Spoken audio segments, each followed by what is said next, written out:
Good morning. Today is Wednesday, September 3rd, 2025. We are about 1/3 of the way through the month of Elul, the month of preparation for Rosh Hashanah. Rosh Hashanah is in just under 3 weeks. And by now, we ought to start to be a little bit nervous. Now, I will confess that I am nervous because I don't have Divrei Torah prepared for Rosh Hashanah and Yom Kippur, but that's not the nervousness that I am discussing. There's a famous story in the Talmud. Many of us know the story, but fewer of us know the whole story. It's a story we usually tell around Tisha B'Av, but we usually omit this part of it, so I will fill it in. At the end of the Second Temple period, the Romans had laid a siege around Jerusalem, but the Jewish people had storehouses of food and sources of water, and they were able to withstand years of siege.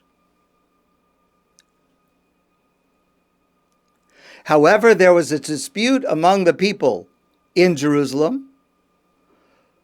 One group wanted to wait them out because they realized they did not have the military ability to defeat the Roman army. But there was another group that was more volatile, more aggressive, and they said, no, we don't want to sit here. Let's go fight the enemy, and whatever will happen, will happen. The two groups were at a standstill until the more aggressive group forced the hand of the others by burning the storehouses of food in Jerusalem. Again, this is two groups of Jews in Jerusalem. So by burning the storehouses of grain and food in Jerusalem, so they forced that something had to happen. And the head of the other group, the establishment group, was Rabbi Yochanan and Zakkai. And Rabbi Yochanan and Zakkai said, I have a plan. And so he arranged to be smuggled out of Jerusalem through the siege lines to be able to speak to Vespasian, who was the general in charge of the Roman army. Now, the part of the story that we're familiar with is Vespasian liked Rabbi Yochanan and Zakkai. Rabbi Yochanan and Zakkai found favor in his eyes, and Vespasian was willing to fulfill a wish. And Rabbi Yochanan and Zakkai said famously, "Tein li Yavneh v'chachameh," give us Yavneh and its scholars. We will give up Jerusalem. We will give up sovereignty, but let the remaining Jews remove to the northern part of Israel. No sovereignty, no state, no Jerusalem, no Beit HaMikdash. Just let us observe our religion. And that's what happened, and we've discussed that it was controversial, what he proposed, but that's the end of the story. Before they get to that, there is a fascinating part of the story. Rabbi Yochanan and Zakkai appears before Vespasian, which is certainly a surprise because he had to be smuggled out. Vespasian didn't expect the head rabbi of Jerusalem to somehow appear before him. And Rabbi Yochanan and Zakkai said the following mysterious words to Vespasian. He said, Shalma alech Malka, peace be to you, Emperor. Shalma alech Malka, peace be to you, Emperor. So Rabbi Yochanan and Zakkai greeted Vespasian, who was the general, greeted him as the emperor of Rome.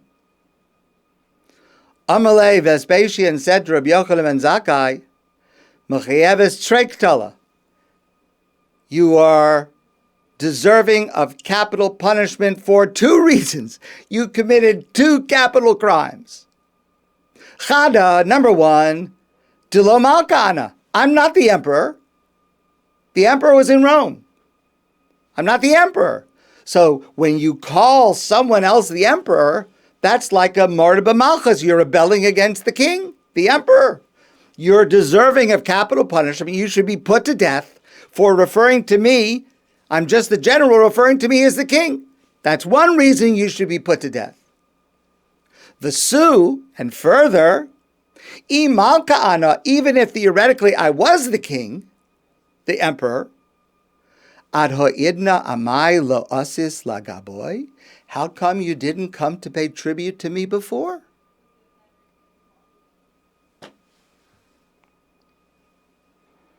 Just at that moment,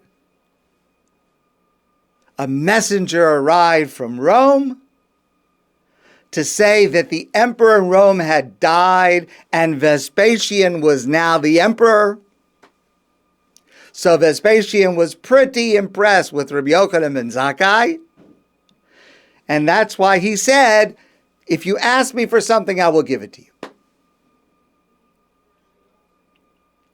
But that was the conversation. Strange conversation. Now let me tell you a story. There was a great Hasidic Rebbe, Rav Aaron of Karliner. He was the head of the Karlin Stolen Hasidus. And on the morning of Rosh Hashanah, he was davening in his corner of his shul. And when the chazan got to the word HaMelech,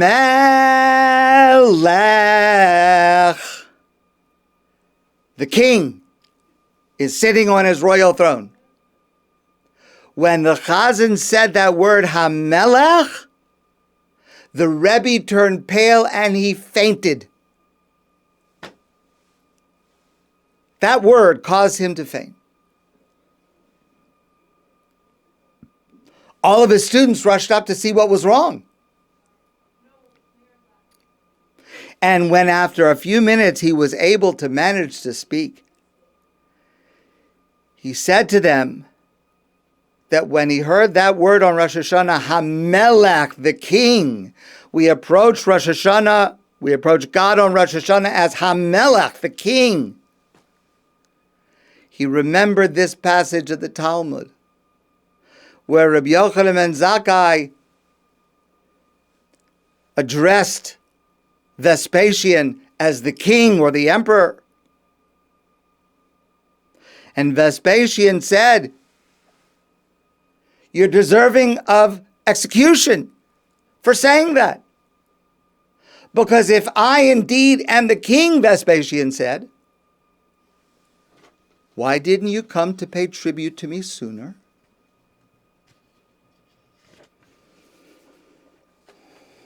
And this thought caused the Rebbe to faint because he realized that on Rosh Hashanah, he was greeting God, Melech Malchei Amlachim, the King of Kings, and he had to ask himself why he had not come to pay tribute to serve God sooner.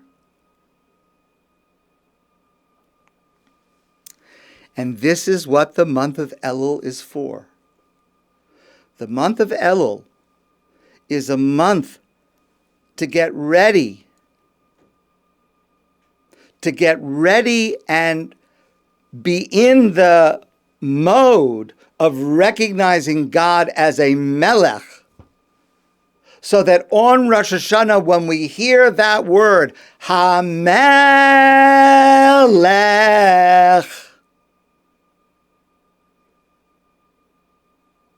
we will not have that charge laid against us. Today we see God as a king. Tomorrow we're going to try to see God as a king. We did pay tribute to you before. It's not the first time. And when we come to Rosh Hashanah, hopefully if we have used Elul properly, we will not have this charge, this criticism of hypocrisy leveled against us. We have paid tribute to you before as a king. It's not the first time we're saying it.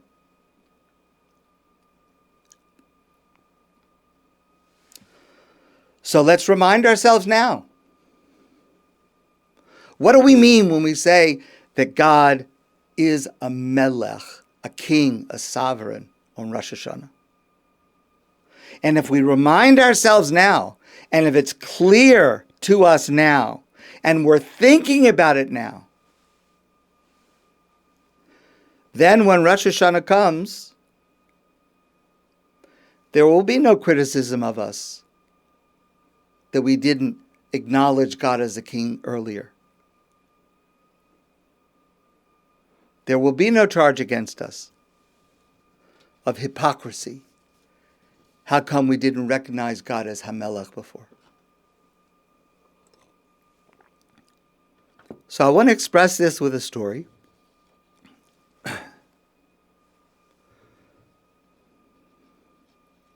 I've told this story before. And for me personally, it is a story that I need to hear at least once before every Rosh Hashanah. It's a story from Rabbi Biderman. A few years ago, in Israel, it was Motzai Rosh Hashanah. But that year, it was a 3-day Yom Tov. So Rosh Hashanah was Thursday and Friday, and then Shabbos. So it was 3 days. So it was Motzai Shabbos, actually. Saturday night.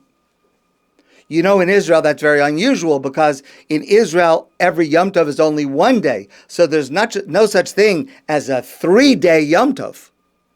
We have that quite often, a 3-day Yom Tov, 2 days of Yom Tov and then Shabbos.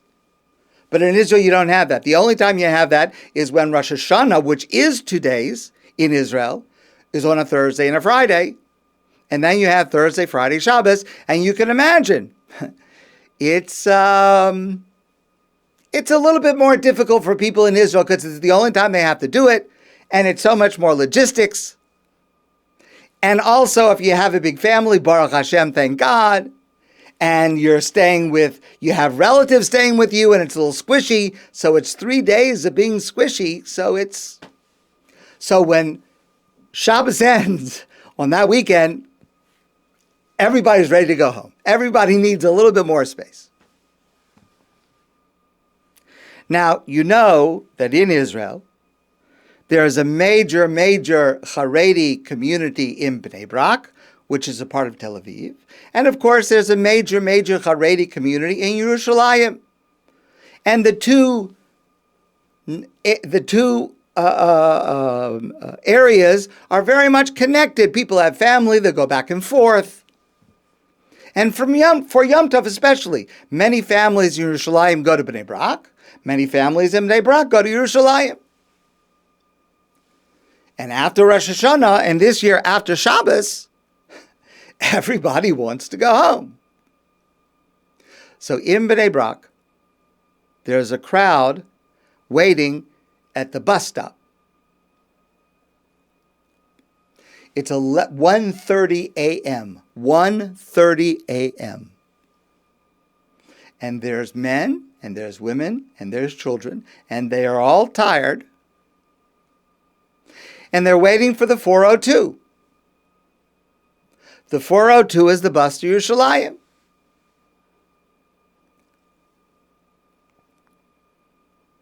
And the 402 is late.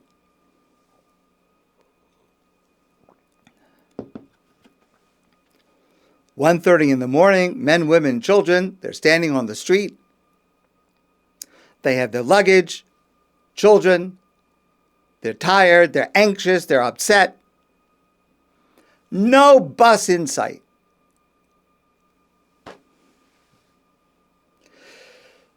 By 1:30, 2 o'clock, many people start thinking that we have to somehow sleep here in Bnei Brak tonight and go back to Yerushalayim tomorrow. But many people had no place because they had stayed with family that were completely filled up and they couldn't go back to them that night. So they had no place to sleep.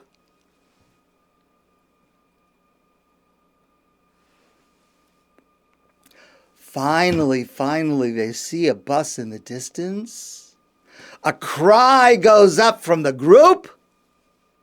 Our salvation is at hand. But as the bus got closer, they saw it's not the 402 to Yerushalayim. It's the 318 to Rehovot. And the crowd that is waiting, anxious, impatient, sees this bus. And it's a 318, it's not a 402. And they are dejected. They're disappointed. They're upset. The 318 pulls out. And there are no customers for the 318. There is no one in this bus stop, at this bus stop, with lots of people there. There's no one who wants to go to Rehovot. So, a few of the men that are waiting in the large group, and these are men that are used to taking charge. We're going to fix this. So they approached the bus driver who was going to Rehovot, and they said to him, listen, bus driver, Habrachmanas, have mercy on us. Look at what's happening to us. Look, men, women, children, the children are falling asleep on the sidewalk. It's 2 a.m. already. And they pleaded with him. And yes, we know your bus goes to Rehovot, but there's nobody going to Rehovot. Please, please, take us to Yerushalayim. Take us on the 402 route. Please. What a mitzvah you would do. And it's before Yom Kippur, right? It's after Rosh Hashanah, before Yom Kippur. What a mitzvah you would do to help all of these people. They're stranded. They're crying. Bus driver doesn't listen. Bus driver said, it's a 318. It's the 318 to Rehovot. I'm required to follow the route. But these men, they were not giving up. And they begged and they pleaded. And finally, the bus driver gave in. He switched the number 318 to 402. Allowed everyone going to Yerushalayim to board the bus. And they were sitting and they were standing, packed them all in like sardines. And they started the trip to Yerushalayim. The passengers were so happy. They were so grateful. What a nice, merciful bus driver we have. And they were praising him and they were blessing him. Gemach sima tova, shna tova, everything should be good for you. Good health. Every bracha they could give him.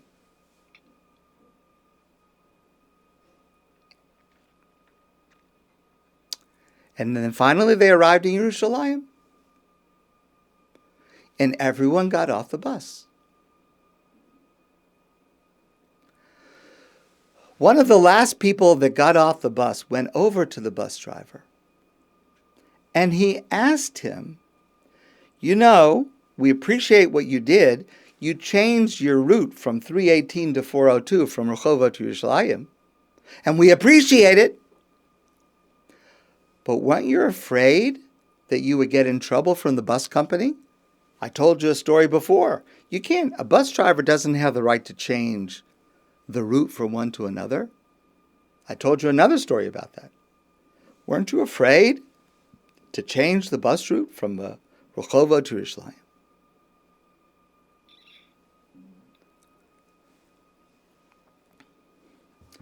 Did you actually put your job in jeopardy? Because I told another story where a person lost his job because of this.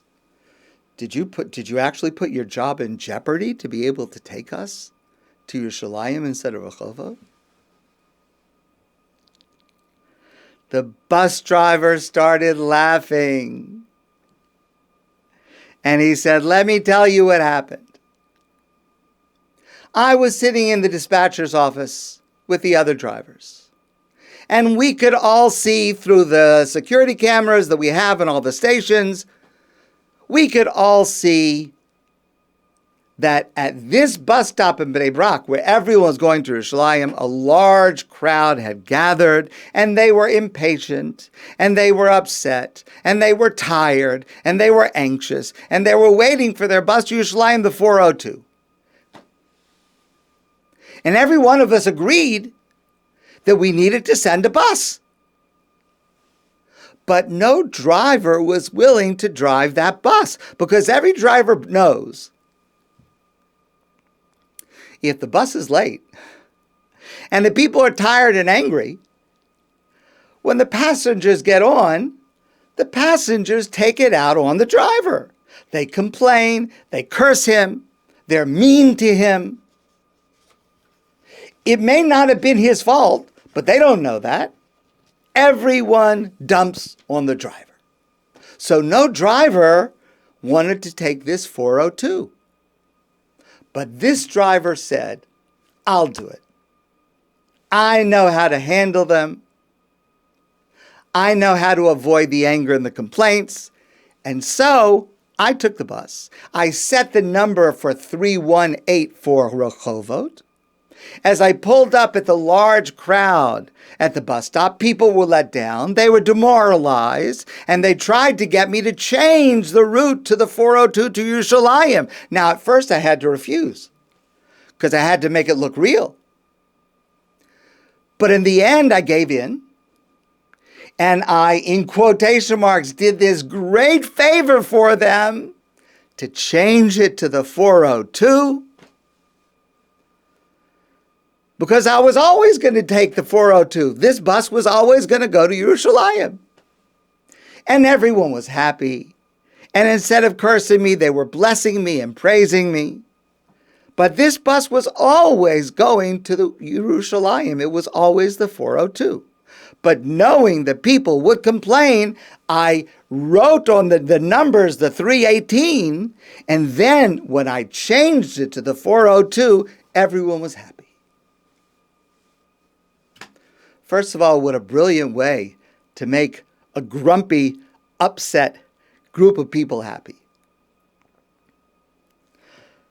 Plus, there are two lessons that I want to share with you from this story. First of all, in life, just like this bus, if the 402 had come directly, everyone would have been angry and they would have complained. And people go through life like the people on the 402 bus. And people should go through life understanding the favor that they have been done. Things are good. We're going to Yerushalayim. And too often we don't notice. And we don't notice the good that's being done for us because we're too busy complaining. Okay.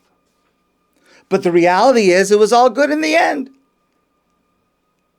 And we should understand that what we see is not always what the truth is, and we should try to look at life with gratitude, with the good that happens. Don't complain all the time.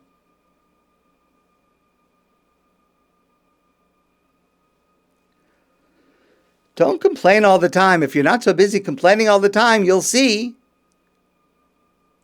that you're actually getting on the 402, which is the bus that you want.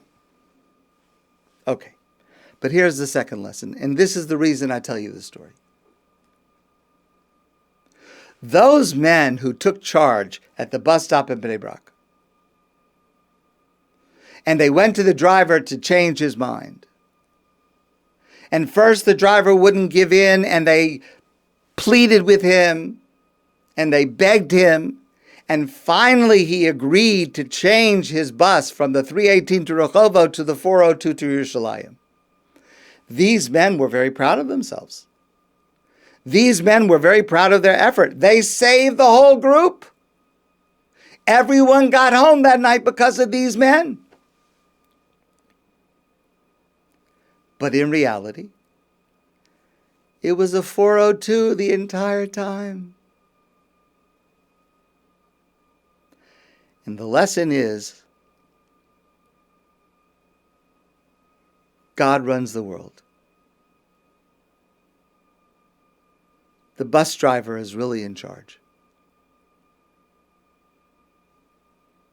We have to do our part. But ultimately, God is the bus driver. And God runs the world. And that's what we mean when we say HaMelech. God is the bus driver. God is in charge. HaMelech that we say on Rosh Hashanah is precisely that.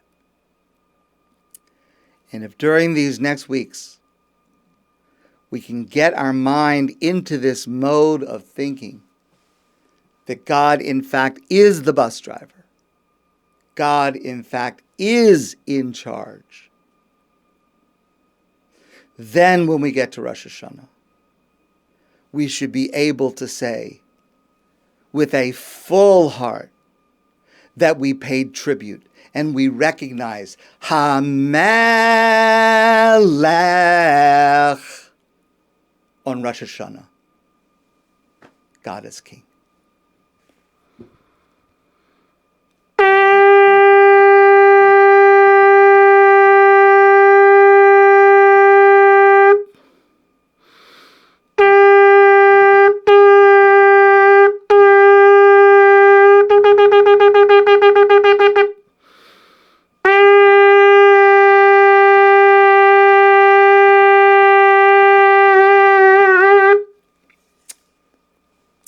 My friends, I wish you a great day, and I look forward to seeing you soon in person.